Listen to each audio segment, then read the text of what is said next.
where they were talking about the Shelby v. Holder decision and how it went to a three judicial panel, a 3-person judicial panel, that it was made at a certain point, I think in Harris County in Texas, where this panel made the decision, but they were federally appointed. So if you're not paying attention who you elect to be your president and then what their opinions are on the judicial appointments, there are decisions that are made at different levels of this work that are vastly important. Far too often, I find that our communities come when the shovel or the decision is being made, and we need to show up. I think we are showing that we have the capability of doing that. For far too long, we were being denied access, but now we have the capability to do that, to show up early and to make our voices be heard. Herman, I'm coming to you next. I know there may be some great gentlemen over on the StreamYard platform. We're trying to fix that connectivity. I think Roland's team is helping me now. He's not going to be joining us for tonight, but we're going to make sure we can continue this conversation with those who are watching it via StreamYard. Herman, I'm elevating you now. You're allowed to talk. Want to know where you're from, and then what brought you to this call about a month ago and what continues to bring you back. All right. So my name is Herman Mazard. I live in Brooklyn, New York. I have, I've been a Democrat. I'm a triple prime voter. I donate to campaigns. I used to be a Democratic fundraiser. I'm now I'm now in finance, and I'm an equity trader. I post on Facebook a lot about the importance of voting in local elections.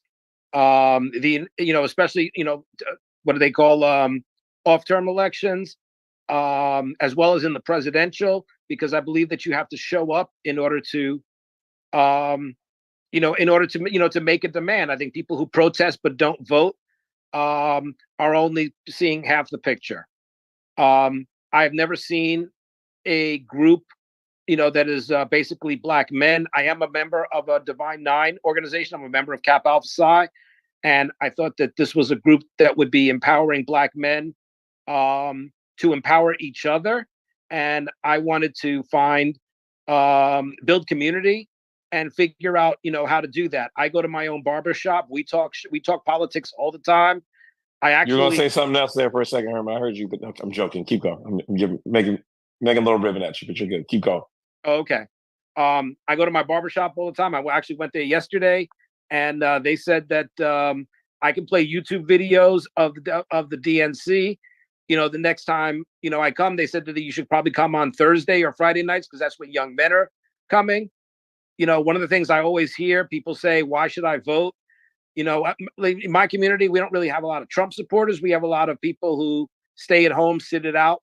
They don't know why their vote matters. I'm in a dark blue state. And so a lot of people say, well, whether I vote or not, Democrats are going to win. So why should I bother? And I wanted to come and get some information about how do I respond to that? Because I think that while they should vote, people need a reason. And, Kamala Harris being Black is not reason enough, because they've seen Black people come and go at the local level, more so than at the presidential level, but even at the presidential level, and their life and their situation, hasn't changed. And there's just like an apathy. And so I wanted to learn a little bit more about what other Black men are thinking, build community, and, figure out, about how to forge a path forward. And I also want Kamala Harris to win. I understand. No, I'm with you. One, thank you. I truly appreciate you sharing your thoughts here, Herman. And I was only ribbing you. I thought you were going to say y'all talking ish in the barbershop. That was where I thought you were headed, and you cleaned it up a lot better than me on a Sunday night. No, barbershop is our country club. It's our space that we can go, that's safe, that many of us know our barbers. Well, they are therapists. They are sometimes doctors. They are friends. And they're a good support mechanism for our communities, and we need to continue to obviously support them and go in and share. So in the Q&A, I see a lot that are speaking on what you've spoken to and what our other gentlemen spoke to as well. Calvin, William Durham says he couldn't agree more with you. We encounter a voting apathy. 45,000 sat out in the election in 2016 here in Philadelphia. Thank you, William. Abdul Yes, I do get your question earlier about why this isn't a Zoom. We're trying to figure out ways that we can also, for some of our brothers who are joining on StreamYard, which is where we want to support Roland Martin and the Black Star Network.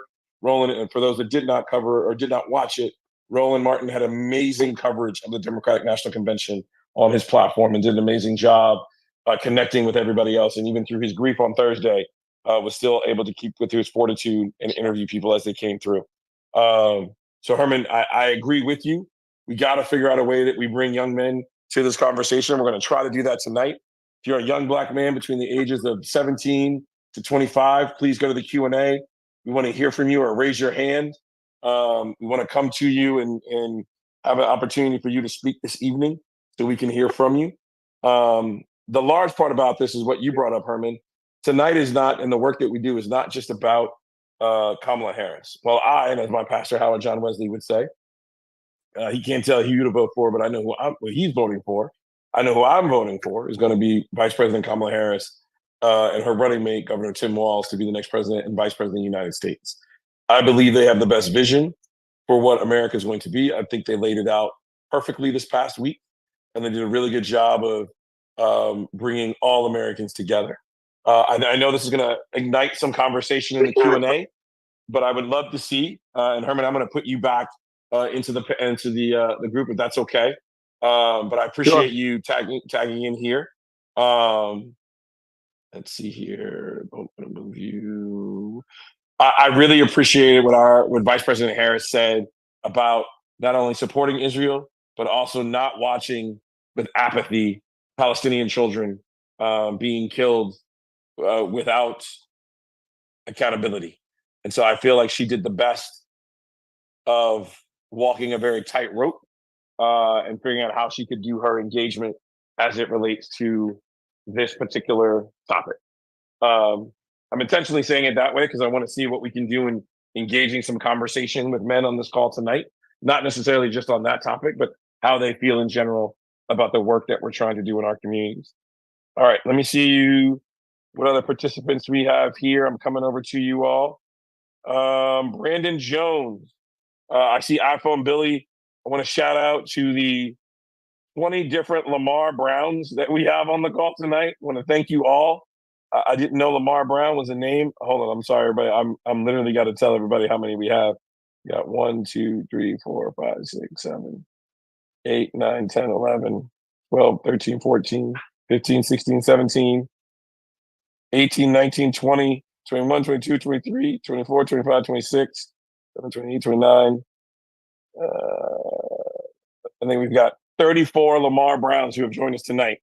Appreciate all of your parents who gave you that name. Clearly, it is very popular. But we are going to go now to, we lost. Okay, Deshaun, we're coming over to you.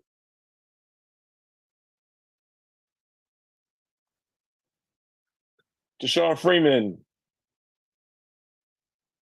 Yes, hello? Yep, would love to hear your perspective. Tell us where you're from. What made you join this call? What made you want to participate? Wow, it's a surprise. I am in Pike Road, Alabama, and I am joining this call as I have a few times that you've had these sessions to gain insight as to the direction we need to go into, not only for this election, but moving forward relative to coalescing, mobilizing, and galvanizing ourselves into a force that is not in a position to just ask, but in a position to demand and make demands of our elected officials. Deshaun, I think you raised a very good point. I'm going to put you back into the main room. Thank you. And so I know the last couple of calls it hasn't been as interactive. You all are just listening to a bunch of people pop on. We were trying this evening to get some brothers who are coming back from the convention that can get polling updates and media updates. For those that are still here, you're going to get some emails from us. We're doing a secondary call this week on Wednesday. Michael Blake, Quentin James, Roland, Bakari, and I will all be here on Wednesday, and we're working on getting some members from around and or adjacent who would have those resources that we're looking for and the answers to the questions that you all are going in the Q&A with right now to bring to that forum. So chime in Wednesday at 7 p.m. Eastern. We'll be back at this again to continue the conversation. But to Sean's point, this is not just about this election. This is about our community. I think I said this in previous calls. I believe, and he still is. She did an amazing job. Is my first lady, Michelle Obama, on I believe it was Tuesday night, blew the roof off the top of the United Center. We talk about black jobs. Yes, there's a black woman going for one of those amazing black jobs in America right now. And I think my daughter smiled as well when she heard that from being back home. But we got to come up with a policy position. I'm working with Mike, with Ambrose Lane over at Black Men for Harris, with Mondale Robinson over the Black Men Voter Project, with John Taylor over at Black Men Build, with Quentin James over Collective PAC, with Mike Blake over at the Kairos Democracy Project, and Roland Martin and others who wish to help build out our policy platform. We're going for 5 that we can bring to President Biden right now, and working on 5 that we can hold accountable to Vice President and hopefully soon to be, knock on wood, President Harris when she becomes president, and or whomever occupies 1600 Black Lives Matter way. Again, this is not just about one particular election. We need to move beyond thinking that you're electing somebody for this one moment. We want to change the narrative, the makeup, and the decision-making process for our communities in a positive direction. That starts with, I've said this before, this is a job application that you are interviewing someone to be in a position that they are going to be working for you. Your tax dollars pay their salaries. So it's your opportunity now to do a performance review and hold them to a rigorous interview. Many, if not all of us, have sat through one at some point, shape, and form. Whether that you applied to be, for those who get this reference, on the fries at McDowell's, or for those of you applied to be a journeyman in your labor organization, or you applied to be in a C-suite. In some way, shape, or form, you were evaluated. Hopefully, people got that McDowell's reference to see if it happened in the Q&A real quick. Somehow, you were evaluated to make a decision whether or not you were going to be hired for that job. We need that same decision-making process to be applied to what that means for those that wish to hold the highest office in the land, and or county council, city council, sheriff, district attorney. Thank you, Lamar Brown, for getting it. I appreciate that. The Golden Arches for Mark Peters, yes. And any opportunity that they apply to be an elected official, they are asking you to hire them. When you go in that voting booth, you are making a decision to hire that person. This is now your opportunity to either rehire or fire that elected official and make that decision. Okay. Thank you, Mark Peters. I'm trying to keep up with the Q&A here. Michael Jones, your concerns relates to apathy and loss of hope, which I'm trying to change in older as well as young people towards participation. Where systemic racism has damaged us. Yes, I completely agree. But I think now is our time to take back that voice and that power and make sure we elect people that are truly going to do what we need to have done for the best of our communities. Correct. John Thomas, I agree with you. We need civic education. Many of us remember Schoolhouse Rocks and how you create a bill. I believe it's intentional that some of those things have been removed from our public education systems. Because if you don't empower people to understand how things are happening, they're doomed to repeat them. All right, let's go over to the next person from the chat. We're going to keep this going for an hour. Thank you, Deshaun. I'm going to lower your hand here. Menard Culpepper, I'm coming over to you next. Let's see if Michael McQuarrie has hopped on.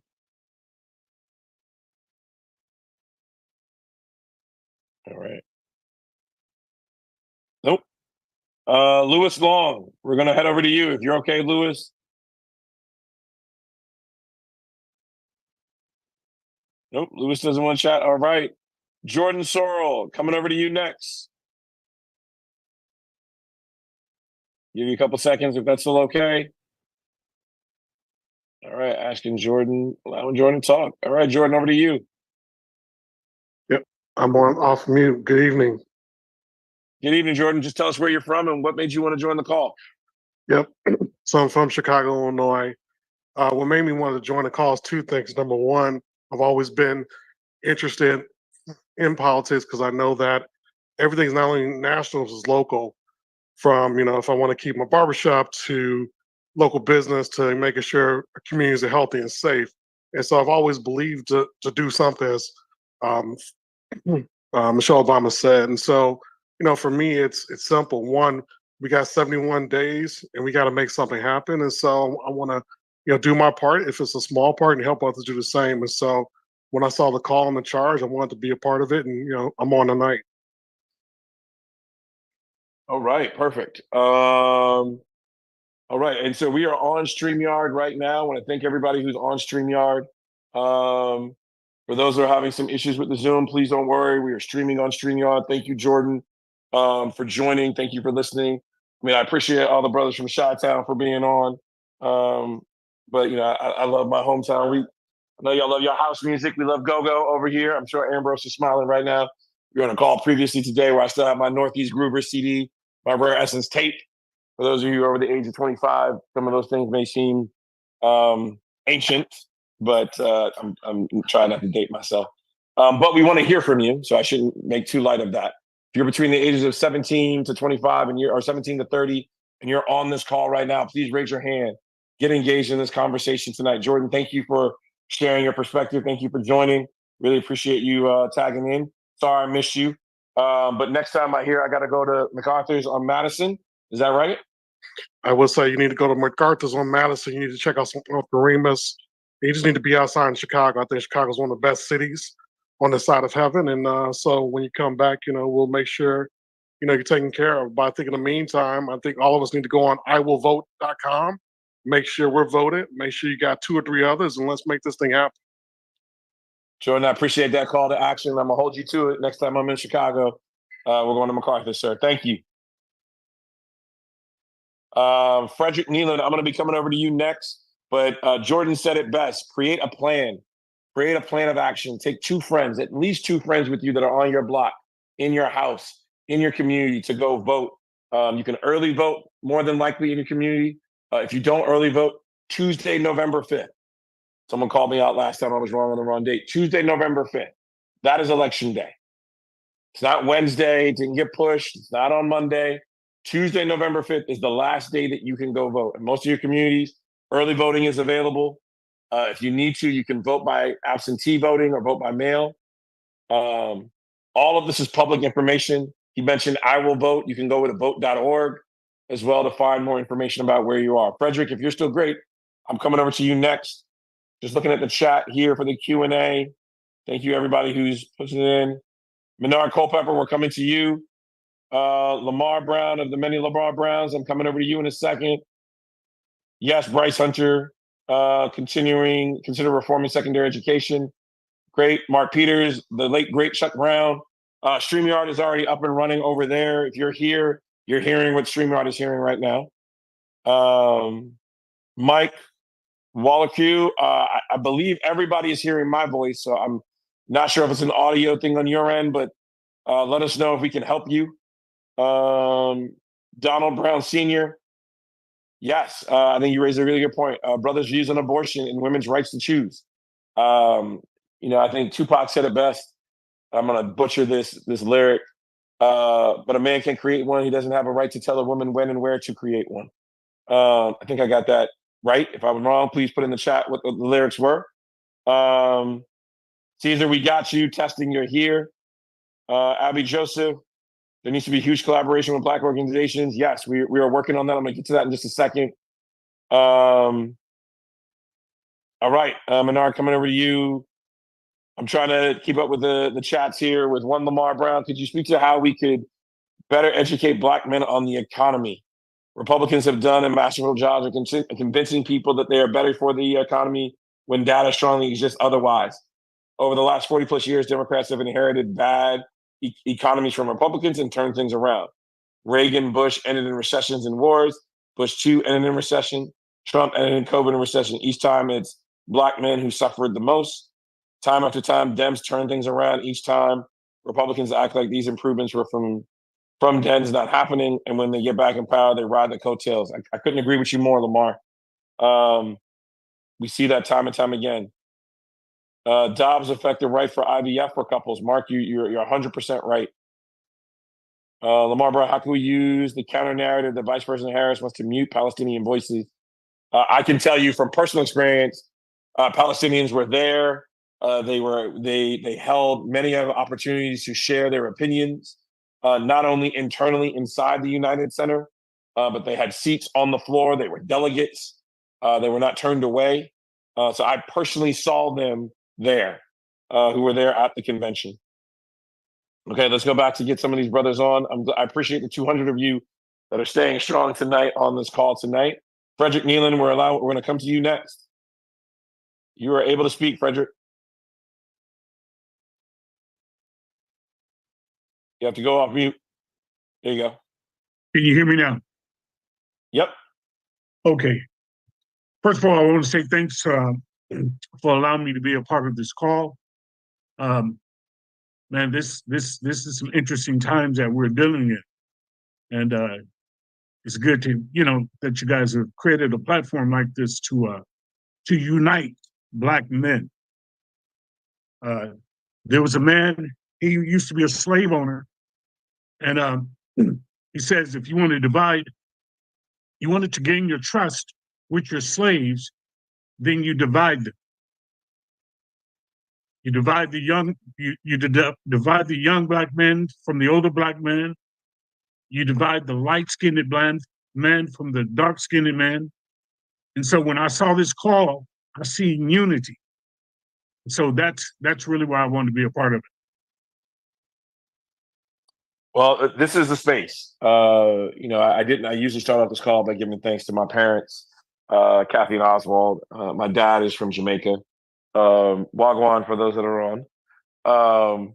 Sorry, a friend of mine just rolled their eyes at me for saying that. But he used to organize these group of Black men who would either come either from the island or that he had met at in his walks of life in our house, and they would have these thought-provoking conversations in our basement, because I think that's where my mother would force them because they would get pretty lively. But we wanted to create a space. I know that locally, brothers get together often, whether it's in the barbershop, informally or formally. But I never felt that there was a national way to galvanize Black men in a space that they could just come, and it was whether you're blue collar, white collar, no collar. It is completely, if you wake up every day and you walk out into this world as a Black man, there are things that you experience that that others don't. And so whether it's Roland and I joke, whether you wear the cowboy hat and you go to tractor pulls, or you have J's and you're riding the one train, I don't know if that's the right train in New York, or you're getting your way around, you're still a Black man in America. And I think what I just heard my good brother, Frederick, just say, I'm reminded of the Great Debaters, where Denzel Washington refers to Willie Lynch and his brutal tactics for slaves, for how slave masters and slave owners could divide us. Part of me does not want to give life to that theory because I don't want us to continue down that path, but I want us to change and flip the narrative. How can we use those tactics to re-engage by us organizing and seeing through this collective DNA pain that we have? What could be different for our communities? Could we now lean on each other, not be divisive? I am your brother. I am here just like any one of you who only thing I want, whether you're Republican, Democrat, Green, Libertarian, Communist, or what have you, we all want the same thing. We want to get up every morning and be alive. We want to be healthy. We want to have enough money in our bank account to feed ourselves, to feed our children, maybe to provide something nice for our partners, whomever they may be, whatever the spectrum they may be, whether that's LGBTQ, whether that be a woman or a man, wherever it may be, to be able to love who we love, go to work, have a job that pays us, respects us, come home at the end of the day, be protected as on our way or we drive home, so that if we need to stop a police officer, they won't think of us as the enemy. They'll think of us as a citizen. And then maybe have a vacation here or there that we take our family on. I think that's all any of us want. And put some money into the side so that we have a nest egg for our children and our grandchildren long after. To me, that doesn't seem like anything different than the American dream for every single American. My mind thinks of Fred Hampton from Chicago, who organized poor people, Black, white, Hispanic, organized gangs and organized community members that they saw the same vision because they wanted the same thing. They did not want to be divisive. So Frederick, I'm glad you're here. I'm glad all 195 of you signed up tonight to listen to this conversation and that we can be more engaging. So thank you, sir. Merci. Frederick, I'll come back over to you. Sorry, man. I didn't realize you were going to say anything. I'm gonna pull you up in a second. Let me actually do that right now. I'm gonna find your name. I'm sorry. Did that too fast. Let me find you. Forgive me, Frederick. There you are. Frederick, you're allowed to talk. My bad, man. Come on, Okay, mute. can you hear me now? Yep, I got you. Back in the day, man, Black people used to support one another. And as that generation died off, the new generation experienced division. Everyone went out and did their own thing. And I remember when during the George Floyd protests, I would always hear persons, we need to support Black-owned businesses. And I'm like, well, I live in California and I know Black-owned businesses, but everybody's kind of spread out doing their own thing. So if you notice in the chat, I introduced you and I shared with you, it's a Black Owners Business Directory Guide. And it is now nationwide. Okay. It's called Affirmatunity. That name means African Americans now have opportunity. So if you'd like to share that in the chat, then by all means. No, I definitely will. And so everybody who's on here should have received our resource guide. With the convention and some traveling around, it got a little hairy, but it'll come out this Wednesday. I want you, Frederick, to reach out to me. I'm gonna try to see if I can send you a direct chat right now. I'm gonna do that. Perfect. Send it over to me, and we will get this in the resource guide. I appreciate that. It's gonna be no worries. And yes, and so I think what you're talking about is one. I'm with you. I don't want us to believe that this was some kumbaya nostalgic to the civil rights organization. We saw how SNCC didn't get along with CORE. Or let me rephrase, how SNCC had different opinions and different strategies and tactics in CORE than they did in SCLC. How women were not as of the forefront of the movement as they should have been. So hold on one second. So okay, I'm just trying to make sure I get this over to you before I forget. All right, just shout it over to you. But I think you raised some very salient points. There is this period of time that we find post the civil rights movement from 1968 until 1972, 1975, where there's a huge Black Power movement. And then what do we see happen? I'm going to move you back to the main room now, Frederick, but thank you. What do we find happens in our communities? The advent of more guns are coming into our communities. There's the rise of the crack epidemic that happens in our communities. These things didn't grow in Washington, D.C. I don't know of any poppy fields in D.C. I don't know of any gun manufacturers that exist in D.C. But we find that there's this prevalence all of a sudden where we have this moment of crystallization.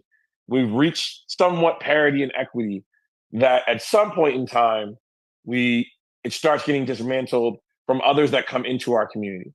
I think we have this pivotal moment where we as a community, and especially as Black men, can stand up and say, whether we do it, and I hope we do it for our sister in Kamala Harris, but if we do it consistently, even after this election, that's more important. These calls don't just end in November. They're going December and into 2025. And we're asking all of you to continue to show up, to show out, and participate. All right, I'm going to go to Mark Peters. Coming to you next, sir. You are on, Mark. Can you hear me? We got you loud and clear, sir. All right. Thanks so much for having me here. Thanks so much for doing this. Funny that you would set up a Win with Black Men around roughly the same time that I am starting to organize Black Men Vote town halls over on my own platform, Progress for All. If you go to www.pfa.global, you'll see under the blog where there's some actual video content where we did host the inaugural town hall where we actually had Bobby Scott, and we had Don Byer, and a number of members of the Virginia NAACP. That's where I'm located. I think that you and I might have met earlier. If not in DC itself. You said you grew up in DC, but I lived and worked. Actually, I went to school in Chicago, and I lived and worked there for almost 20 years, and happened to be there when a certain senator decided that he was going to run for president, and kind of helped out a little bit in the national headquarters in their new media department, and did some data stuff as well.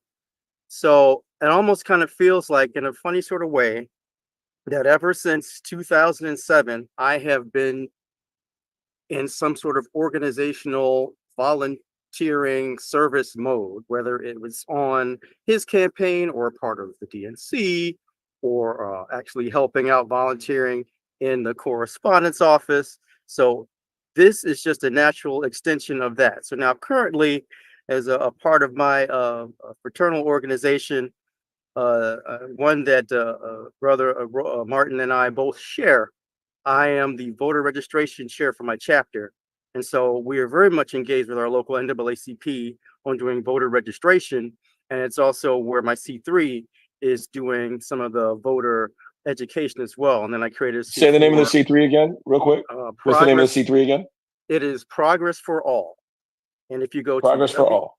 That is correct. If you go to www.pfa.global, that's where you'll find the site. And there's info laid out there. I've pretty much have been doing monthly thought pieces, like you were talking about. Oh, we're just going to do monthly meetings, rolling up to this, up to the election, and then you switch to weekly.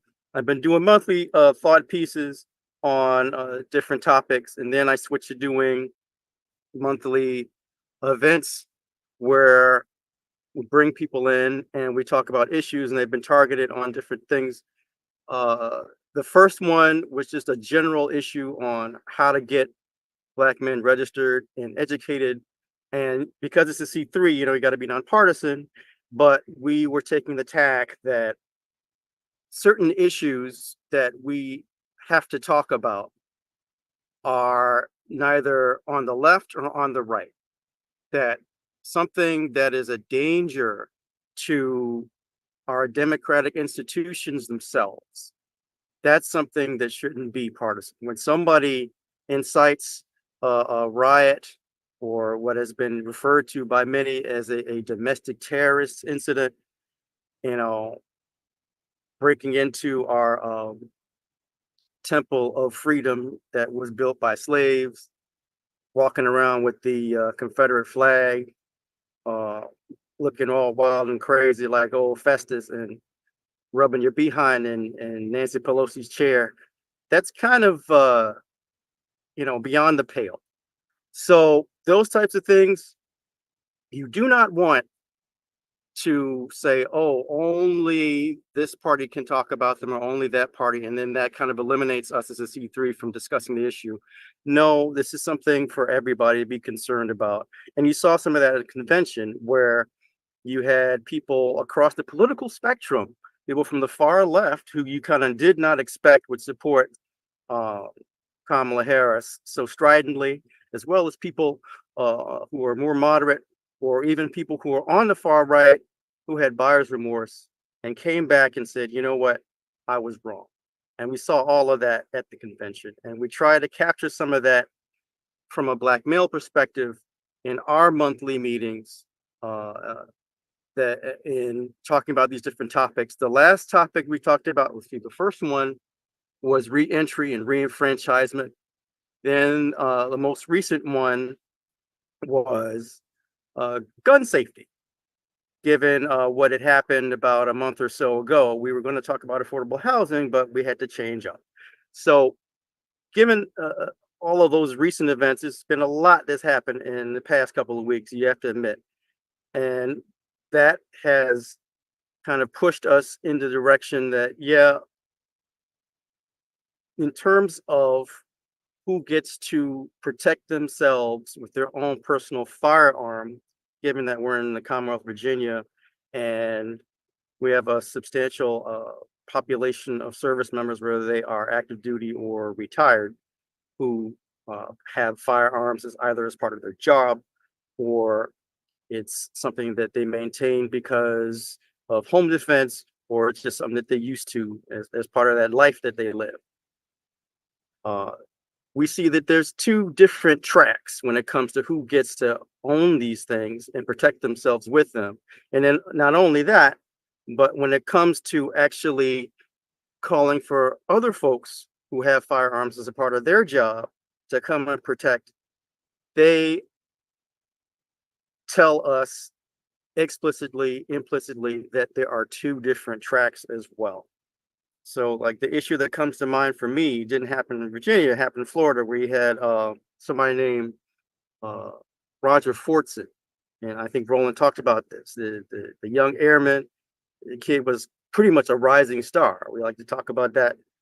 But he got cut down because he answered the door as he's FaceTiming with his girlfriend and his mom with his firearm, because the person who answered the door didn't do it in a way that publicly announced this was law enforcement, and he ends up getting shot. So that's something that we discussed. And so the next one that we're going to talk about in this coming week will have to do with affordable housing, which, again, another issue that isn't necessarily targeted towards Black folks or Black males, but is very relevant. It doesn't have to be an exclusively Black male conversation, but that's the way that we're going to talk about it, because that's what we're trying to do, is give Black folks information so that when they do go to the polls, they will make the right choice given the information that they have received. Well, Mark, I'm glad we're reconnected, man. I think I do remember us working together at 211 North Michigan way back in the day. I'm going to drop you back in the main room. All right. But excited. Say really quick one more time. What is your question? Hey, you use them all your time. What was your, tell the name of the organization really quick. Let me run them down. So Progress for All is the 501c3 organization. If you go to www.pfa.global, that's Progress for All. Progress for America is the 501c4 organization. If you go to www.pfa.vote, that one is up and running. And another one that we're just starting getting in the works is the Progress for America Fund. You go to pfafund.vote. That's going to actually be a PAC. So we're putting these pieces together, and we will see how it goes. And onward to victory. I'm excited to have you here. Right. Excited to have you here, and excited to be doing the work down in Virginia. I'm glad we got connected in Chicago. Happy to hear your voice. This won't be the only time, but I want people to understand this isn't just about women with Black men. It's not just about one organization. It's about us uplifting all organizations and doing the work in our community. We are just one. As Mark was just saying, he's a part of a fraternity. And we heard this comment from others, and I'm going to get to it in a second, but he's a part of a fraternity. There are 5 major Black male fraternities. One doesn't speak for all Black men. Win with Black Men doesn't speak for all Black men. We want other organizations and groups to come here. Flagging really quickly, as we were talking about, this isn't just about an Ivy League 4-year, 2-year college education. We want those that are not from that universe, that may have had a different path, that may be returning back to us from a non-Ivory institution, and hopefully people get my gist, but that are returning home, that wish to share their experiences and why their rights are re-enfranchised and how they're participating in this process. We want to hear from you. Really quick, before I go to others in the chat, I've got 1, 4, 5, 6, 7, 8, 9 people that we're going to finish off with tonight. But if your name is Lamar Brown and your name isn't Lamar Brown, change your name in the Zoom so we can get you. Want to also go to some of the Q&A that we've been hearing. Yes, and I am not sure why the chat is disabled tonight, but we will have it fixed come Wednesday. Eddie Curtis, you just raise your hand to get in the queue. I'm going to come back over to you. Thank you, William Durham. Harris has promised to pass the Freedom to Vote Act. Billy Powell, thank you for joining us from Texas. Chris Walton, media reports are supposed to increase Black men supporting for Trump. Hey, Chris Walton, as I say to everybody, right now, what we really have to do is focus on putting the correct information. This isn't, I'm not saying you're wrong, Chris. I don't know the particular that you're speaking of, but I know what I'm seeing, and that we have close to 181 Black men on this call right now who are joining, who are listening, and they need to hear factual and get correct information. So the more that we can share, the better. I'm trying to get to some others here in the Q&A.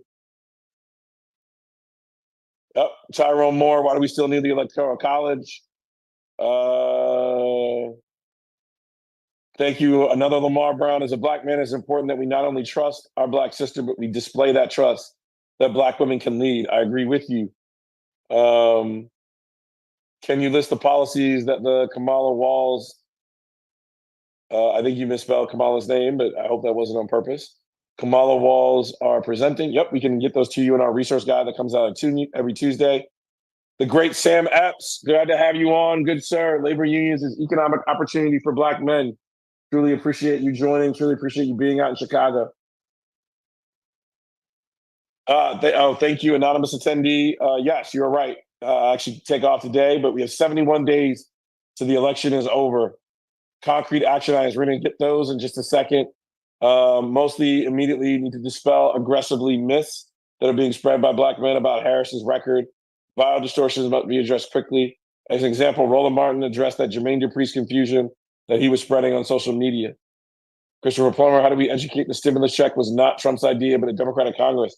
Like you just did, Chris. Thank you. Marcus Flowers, glad to have you on, sir. I think this is the Marcus Flowers that was running for office. Appreciate you being here. Leon McKinney, reach out to us, info at Women Black Men, on how we're organizing these local calls. Yes, all politics is local. We need to get this at the local level. We're going to get to our pillars in just a second, but wanted to this to be a more engaging call than we've done in the past. Perfect. Yes, well, anonymous attendee said this was there's a room supporting Kamala. You are correct. And you heard some men talking about Republican Party. But yes, we are not a monolith. So there are some conservative Republican brothers that are going to be coming to this table. We need to make space for them, get some elbow room to get them up to the table and hear from them. Michael Browning, I could not find any writing on your website about how to talk to other Black men. We need something in writing. Perfect. We can work on that, Michael. Happy to share more. We're on talking points as well.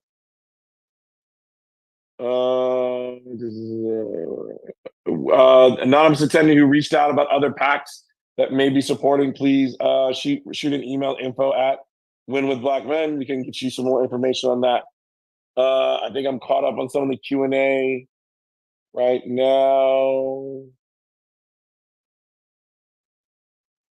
Thank you, Commissioner Robert Branham, for being here. We're going to go back over to, thank you for the 178 men that are still here, 177. Lamar Brown at the top. I'm coming to you first. If you're still up for chatting, I'm going to give it a couple seconds. I'm going to allow you to talk. Try to see if we can limit it to 2 or 3 minutes, that we can get more voices in. Lamar, you're good to go. Just come off mute.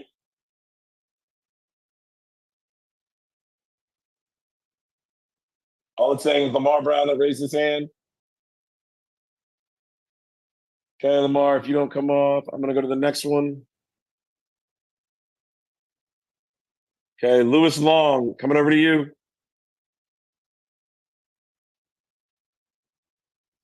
Lewis, come off mute. Good evening. We can hear you. Go right ahead. Yeah, I just wanted to time is not on our side. We have just a few months, and it would be great if we could really. The comment has been made several times about talking points. I really do think we need to be aligned on key points, key facts to dispel myths that are pervasive. I appreciate the Big Ten approach you're taking to Black men and the interest in creating an enduring movement, but I would not do that at the sake of the immediate actions that need to be taken to get this woman elected. So let's focus ourselves. Let's everyone have personal agendas to either raise money, to door knock, to get people registered, to show how people can get to the polls. Let's be coordinated and tied into that. And let's be very surgical in making sure that people on this call know how to engage their local community to do that. A lot of this other conversation about policy related to future initiatives and broader concerns for us to have impact and influence, great. But the matter at hand is pretty focused, and we need to address that. Thank you. Louis, thank you, sir. Could not have said it better. I appreciate you being here. Please reach out, info@winwithblackmen.org. Would love to work with you on some of the things that we got working right now, especially on those talking points. I'm just going to put you back in the main room. But Louis, please reach out. If you haven't already gotten it, a Tuesday resource email goes out to this entire universe that shares with you just that. We'll try to see if we can get an attachment in the one for this Tuesday. It'll have actual talking points that'll be ready. What I'm also hearing, and thank you to Louis and others that put in the chat, we're going to push some partners who are tangential, maybe not the campaign itself, but they can provide that messaging that they're hearing to you all. Abdul, we're coming to you next. So looking forward to having those individuals on our next call on Wednesday night. And I will make sure I go back to my co-hosts and share with them the feedback that we've heard from this call. The talking points, the 3 to 5 things that you all can leave Wednesday's call with. We're going to push it out even more come tomorrow. But we're working on some big speakers joining, but really focusing on the talking points of the message and then leaning that into how we're galvanizing in our communities. Louis, point well taken. Abdul, coming to you now. Just come off mute and we can hear you. Abdul M. I want to make sure I say this right. Carbo? Abdul, you have to come off mute. You're allowed to chat.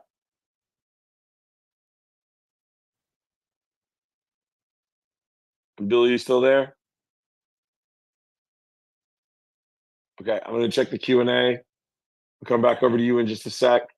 I'm going to the next Lamar Brown, who raised a brown hand.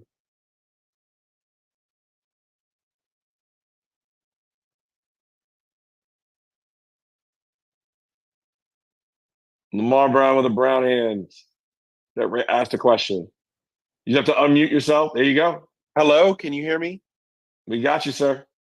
Yeah, I'm going to turn my time over to another brother. You guys did answer my question because my question was in the chat about some of the Palestinian grievance. They had actually threatened to close it was Palestinians for Kamala or something to that effect.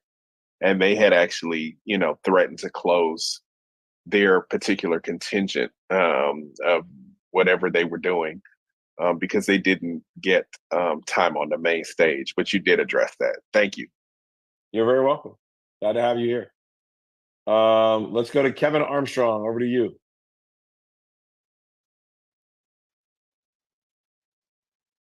Kevin, you just got to come off mute, sir.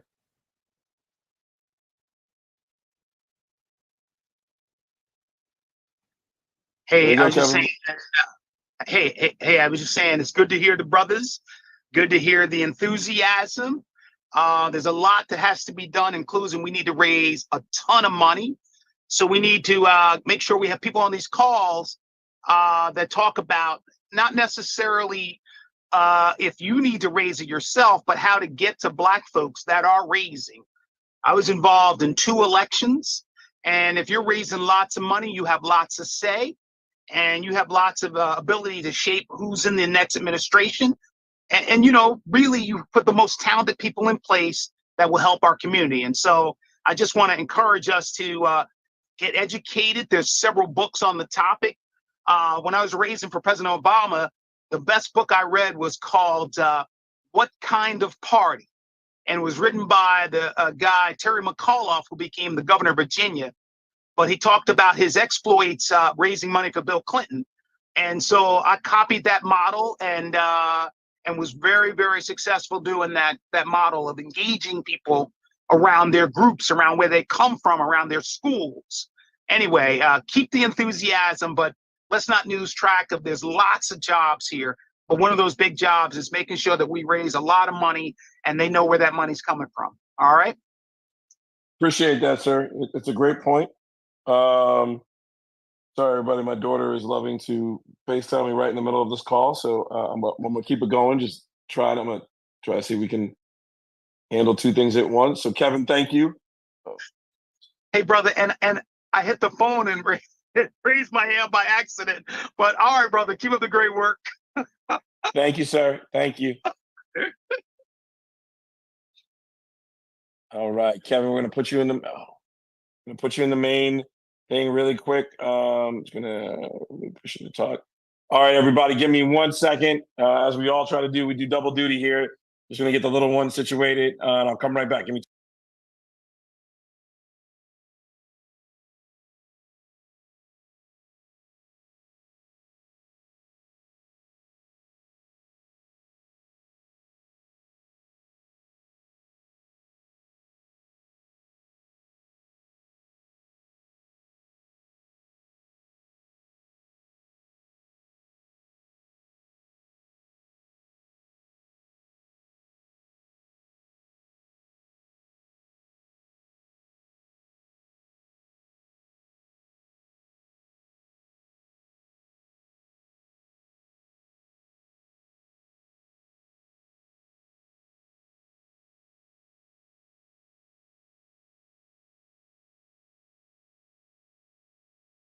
Thank you, everybody, for that indulgence. Many of you who are fathers will understand that. Love being a girl dad.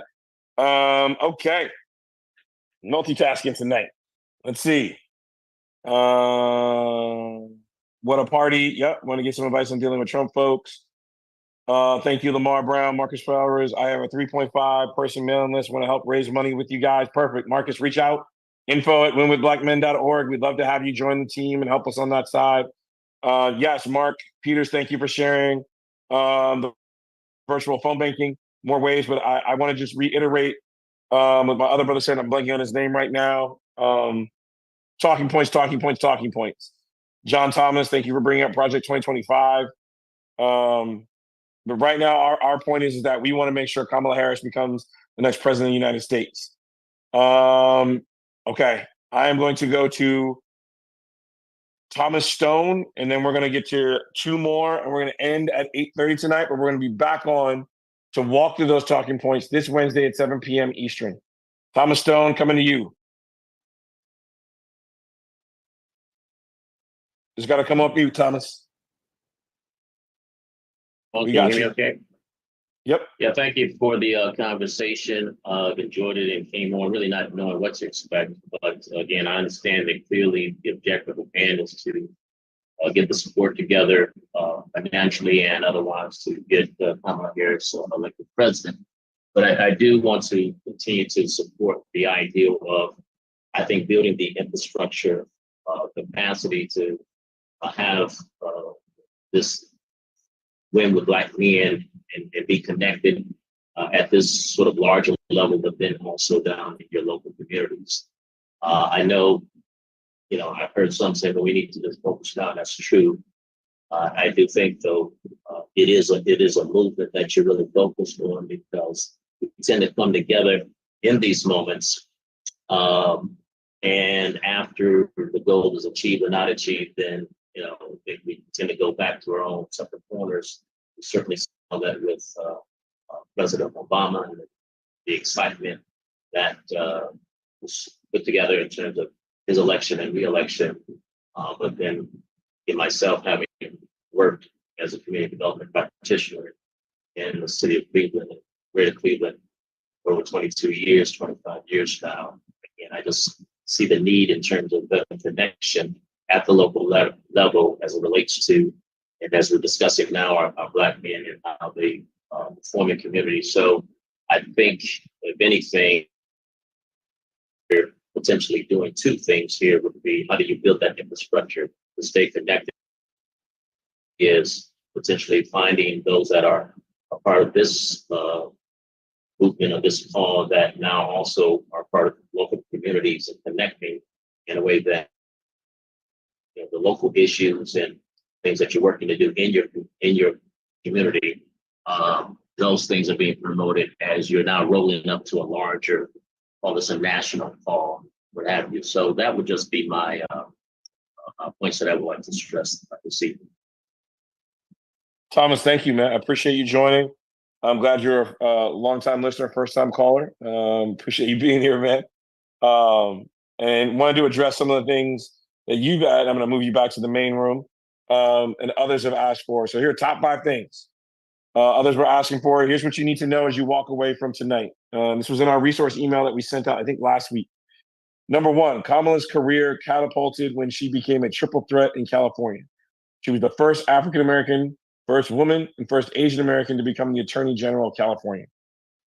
Number 2, born in the height of the civil rights movement, Kamala bore witness firsthand to what was our country's, firsthand to what our country was like and how we needed to move forward and backward. She was bused as a part of the Berkeley School's desegregation program. And this is obviously about her bio. We're getting more on the policy in a minute. I know for many, it will be about what she did as the top prosecutor in California, which we'll get some information about there. Number 3, growing up, Kamala attended both a Black Baptist church and a Hindu temple. I did not know that one. So that's a good one now that everybody now has. Number 4, behind Senator Kara Mosley Braun, who served in the 90s, Kamala is only the second Black woman to serve in the United States Senate. I'll repeat that. Behind Senator Kara Mosley Braun, Illinois, I know Chicago people are going crazy right now, who served in the 90s, Kamala is only the second Black woman to serve in the United States Senate. Number 5, with the degrees from Howard University, Kamala would be the first president in U.S. history to have graduated from a historically Black college and university. If you do not know those 5 things, those are 5 things you can take back to the shop, take back to the block, and take back to your community tonight that you can share with them. You can also sign up for our resources email that will come out on Tuesday. If you sign up for this call, you'll receive it. We're trying out various different formats, constant contact, and every action. Check your spam, check your junk, trust the email as it comes in so it can percolate to the top of your inbox. Anthony Colbreth, we're going to you next. And then we're going to finish off with Lamar Brown and Aaron Rochelle. But if we have a brother that's here between the ages of 17 to 25 or 30, please raise your hand. We'd love to hear from you tonight. Anthony Colbreth, we're coming to you. Just got to come off mute, sir.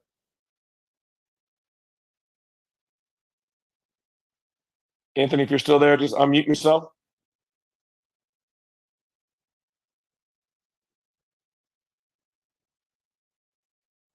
All right, Anthony, we're going to come back to you in just a sec. I'm going to try one. Oh, here you go, Anthony. Here you go. Go for it. All right, Anthony, we're going to come back to you in just a sec. I'm going to try one. Here you go.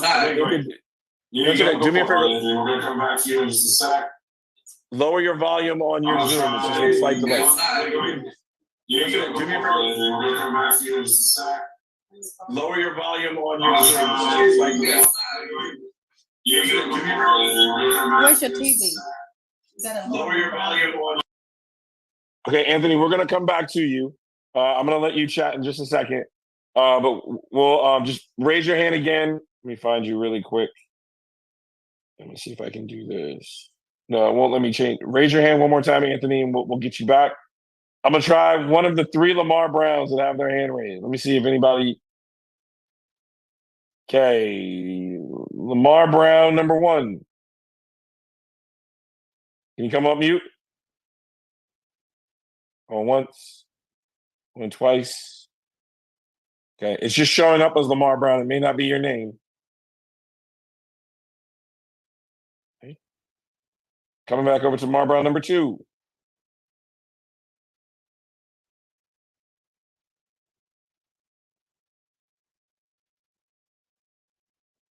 Lamar Brown, number 2. You can come up mute. Okay. And Lamar Brown, number 3. Unmute. Hello. Brown, there you go. All right. We got you. Oh man, Brother Sellers. Hello? No, this is Brother Thompson. I apologize, Brother Thompson. I don't even know why they call me Lamar Brown. My name is Lever Holmes. So I I'm apologize. not sure. I didn't even showed up, bruh. But anyway, I just wanted to say thank you for the call that y'all been doing. I've been following as much as possible.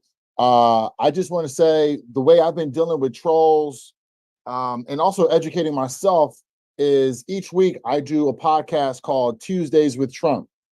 And it's on YouTube. It's kind of like Tuesdays with Maury, that book that came out years ago. But I basically I listen to all the rallies. I follow the New York Times. I just educate as much as I can about how he's attacking the Democratic Party and particularly Kamala Harris. And it's just fueled me to just stay engaged in this democratic process. I'm a Black man that's a DJ and also an educator here in San Francisco. I live in Oakland. So I just wanted to let you know that I speak from a Black man's perspective. Well, I speak from a brother who's born and raised in South Central Los Angeles, lived in New York, and I'm a school teacher and DJ. So I just wanted to share that out and just get some advice on how to deal with these Trump trolls that are especially like, no disrespect to my fellow brothers, but a lot of brothers are loving and believing in Donald Trump, and it also sounds very misogynistic. So just trying to get some advice from you. I don't think there's anything wrong with standing behind a Black woman. I think that makes you more of a Black man. But just trying to get some advice on how to deal with these Trump trolls and how to speak intelligently to Black men who are voting for Trump. That's a fair question. So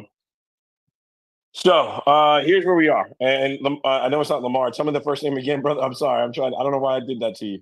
No, it's all good. I called you Sellers, Mr. Thompson. My name is Levert Holmes. Lever Holmes, Brother Holmes. Okay, I'm going to put you back in the main room, Mr. Brother Holmes. But thank you, one, for being a teacher and educating our youth in the community. I remember the '90s East Coast versus West Coast, so I still rock with Biggie all day, but I ain't gonna hold that against you. Love Pac, love Kendrick. But to your question specifically, how do you beat back trolls? Factual information. So what we're going to do is when we're going to talk on Wednesday, we're going to talk about her record as a prosecutor. The facts are what they are. This is not, I think Sean Spicer and others, we're talking about crowd size and everything else. The sky is blue. The earth is round. 1 + 1 = 2. I know there's some new math for some of these, new education systems, but 1 + 1 still equals 2 at the end of the day. There's some universal things that we cannot change no matter how hard we want to change them. So let's see what we can do to make sure. And what we're going to do is in our Tuesday resource email, make sure we provide you those pieces of facts that you can take back to your community.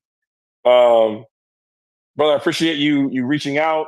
And we're going to find more unique ways after these next two folks we're going to go to, Aaron and Venerio.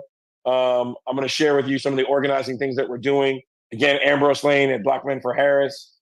Thank you, Sam Epps and others who in. I'm going to just scroll back over to the chat really quick for the Q&A. They have alternative facts that we need to challenge. Thank you, Mark.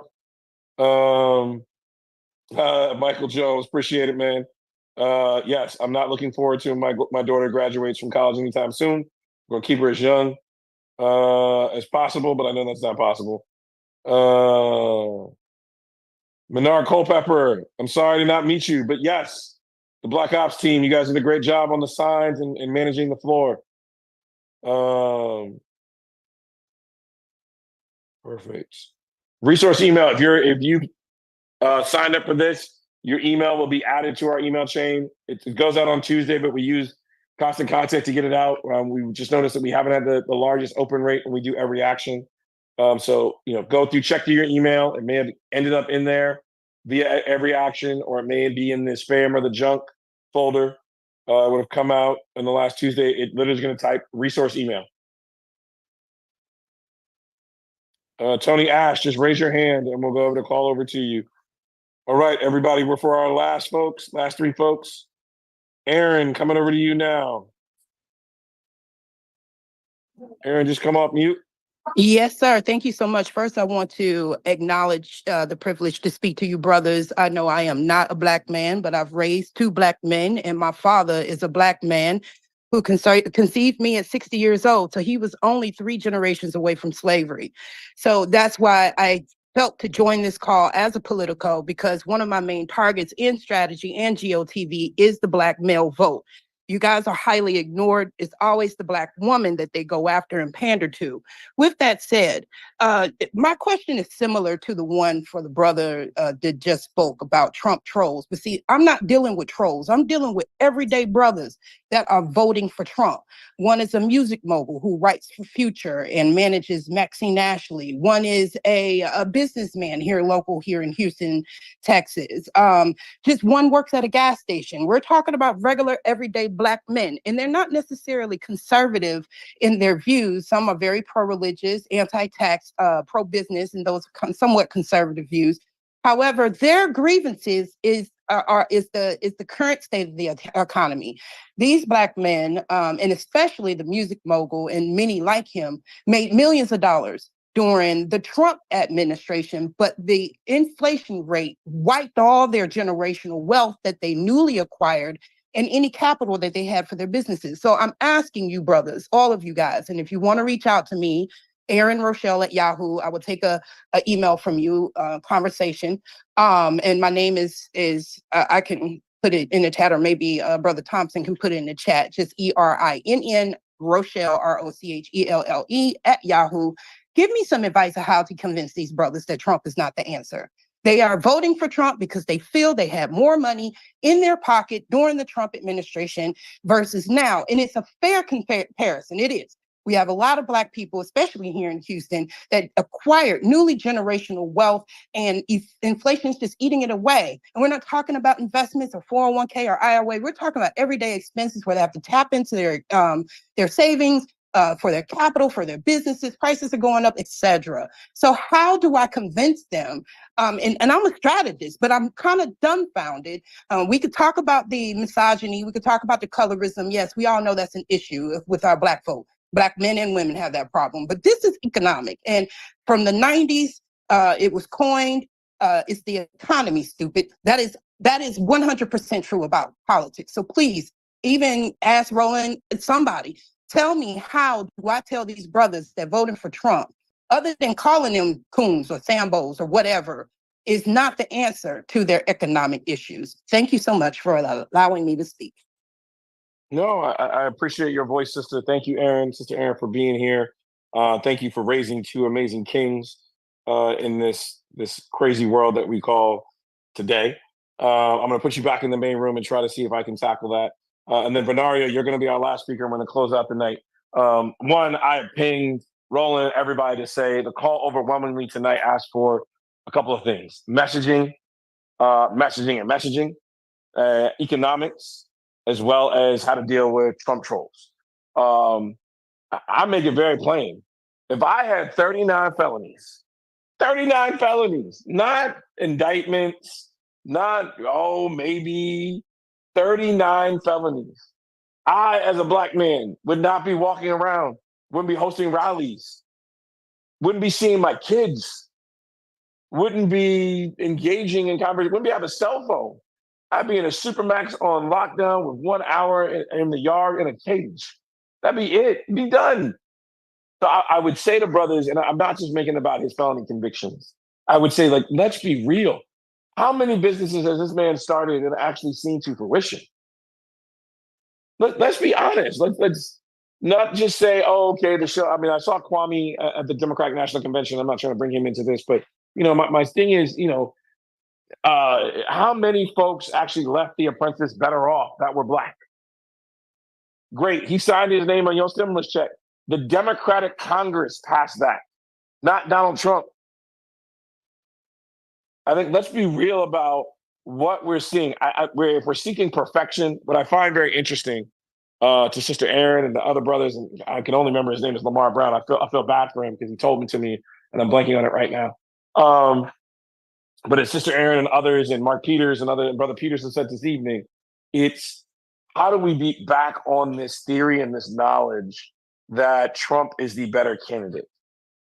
How do you honestly say to your mothers, to your aunties, to your cousins, to your grandmother, that if they went to college, did everything that everybody talks about in our community, go get a 4-year degree, go to college, do better for yourself, if they did that, then they became a lawyer, Then they became a prosecutor. Then they became the district attorney of the state's attorney, the state of California. Then they went on to become vice president of the United States, a U.S. senator. Then become vice president of the United States. How do you tell me that resume is not qualified? So if your daughter does that, if your mom does that, if your sister does that, are you telling me that this other person here is more qualified than her? I watched Daddy Pope's teaching moment of Olivia Pope on, it was just a clip on Instagram earlier today. We got to work twice as hard just to get half as much. If you're telling me that this sister got to work twice as hard to get this, and then she is then not qualified to be president of the United States, who is? Tell me what qualifications Donald Trump has to be president of the United States. I'll wait. I'm here to listen. Venario, we're coming to you, and we're going to close out with you. He has to come off mute. So here you go. Hi, my name is Vinny Montan. I go by Vinny. I'm 22 years old. I actually just got off my flight from coming from Chicago.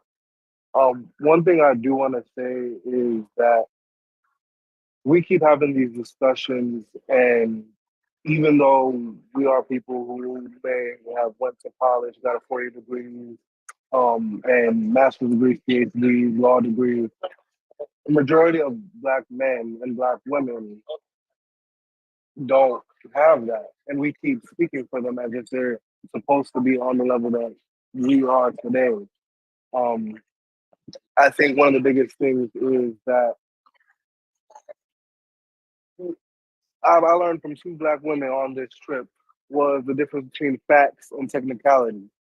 And facts, we know that Trump was not responsible for putting money in American pockets, but through let me hold $20 till Friday.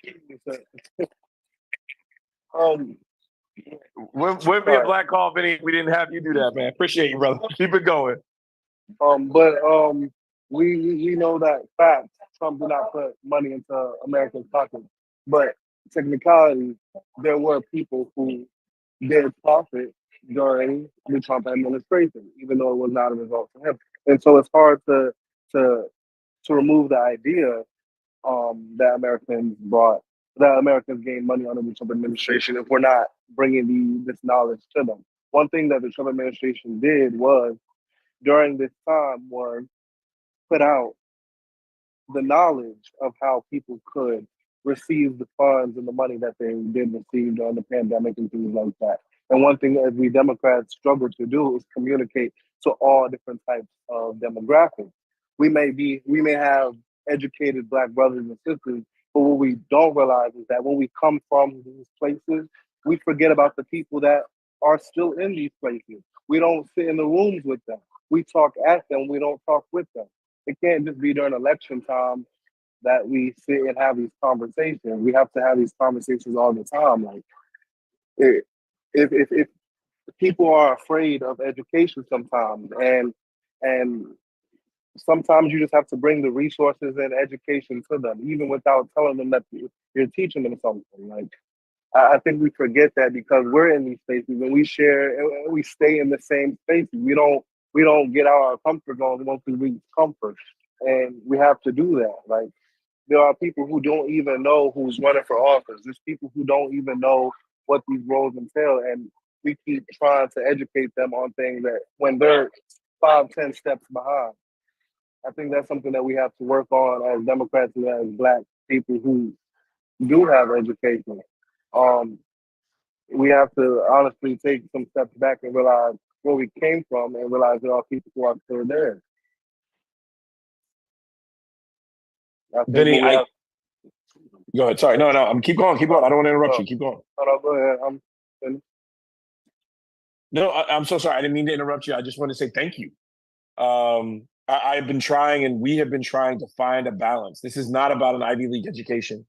This is about you being a Black man and showing up. And so we want to make sure you know that, this is a safe space. So I'm going to put the call out right now.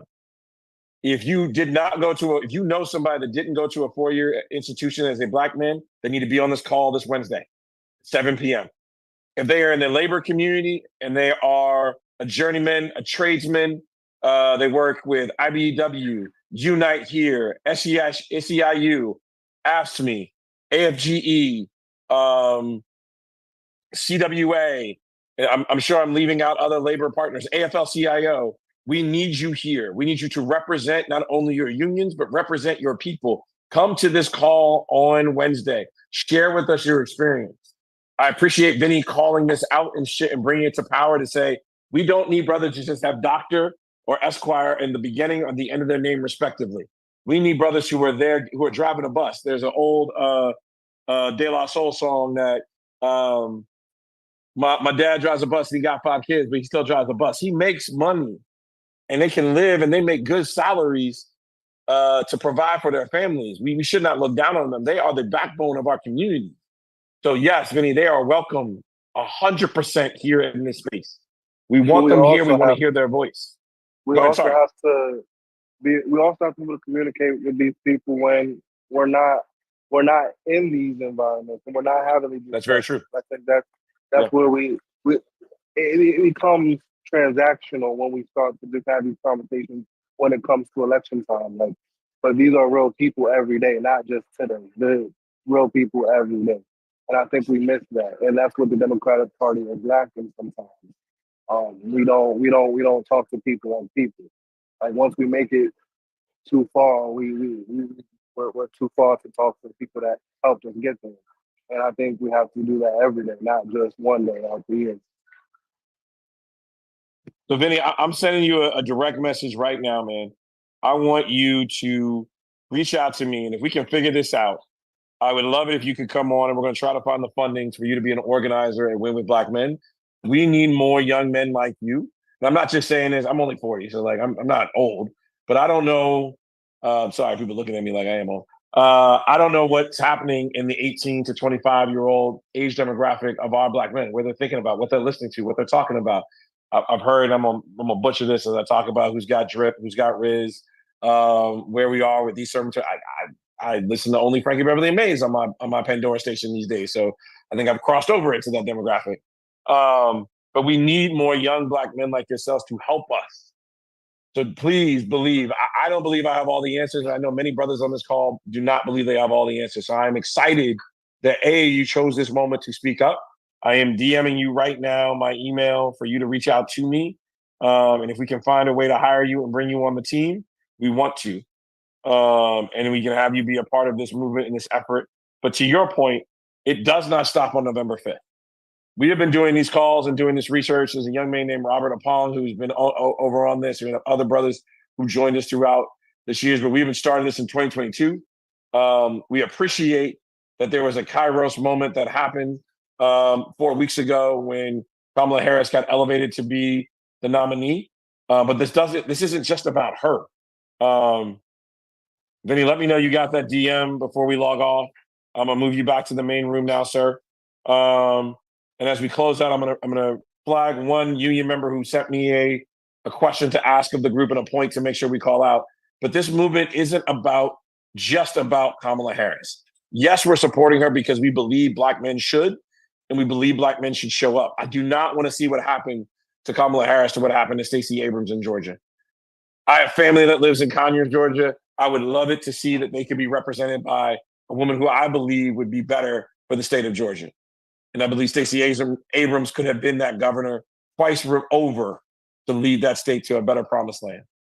But I don't want to wake up on November 6th or go to bed on November 6th and have to look my daughter in the eye and tell her I didn't do every single thing I could have done to make this country better.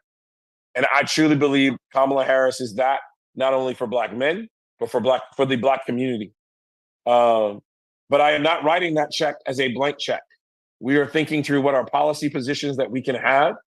Where's accountability that when she becomes the occupant of 1600 Black Lives Matter Way, how we can continue this conversation.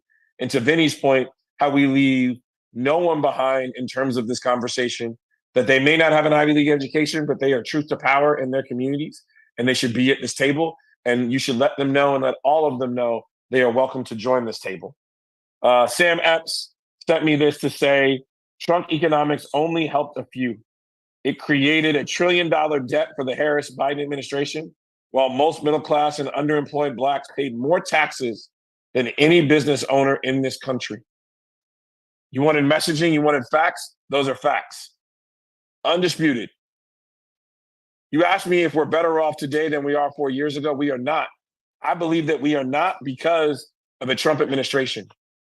I believe there are less elderly voters, less veteran voters who are over the age of 65 because they died of COVID, because of the malpractice that Donald Trump participated in during his administration. As you go back to your families tonight, as you lay your heads down to rest and hopefully wake up to the great sun rising tomorrow, I want you to know and believe that this organization, this space is safe. We welcome all brothers. To my brothers on StreamYard, to Keenan over there, who is helping me make sure that we are up and running. To those that are watching, thank you. Thank you for joining. Thank you for participating. For the almost 210 of you that joined tonight, the stalwarts that come in that aren't just here when it's a 50,000 call. But this is what we have to do. We have to show up when there's not national attention. So I hope we can get this call to being 1,000, 2,000 brothers that are on in the future. Look out for that resource email that'll be coming on Tuesday. Look out for the talking points, but I've heard you loud and clear. We're going to continue this conversation on Wednesday. Thank you, and thank you. Enjoy the rest of your evening. Look forward to the conversation on Wednesday. Appreciate you, brothers. Stay strong out there.